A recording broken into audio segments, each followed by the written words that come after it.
শুভ দুপুর বন্ধুরা। এই দেখো থালা নিয়ে চলে এসেছি, বসবো। তো আমাদের কী রান্না হয়েছে এই দেখো, আমার বান্ধবী পাস্তা করে দিয়ে গেছে, আর সেজন্য এটা দিয়ে আলু দিয়ে তরকারি করেছি, চচ্চড়ি। আর এই দেখো এই যে একটা টক করেছি আমলকি পাতার। আর স্পেশাল জিনিসটা হলো শোল মাছের ঝোল। এই দেখো শোল মাছ কাঁচকলা দিয়ে, এই দেখো কাঁচকলা দিয়ে পাতলা ঝোল। এই যে এই দেখো,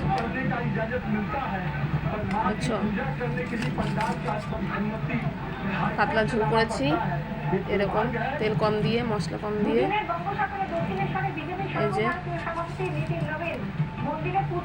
শোল মাছের ঝোল, আর এই যে এক হাঁড়ি ভাত রান্না হয়েছে।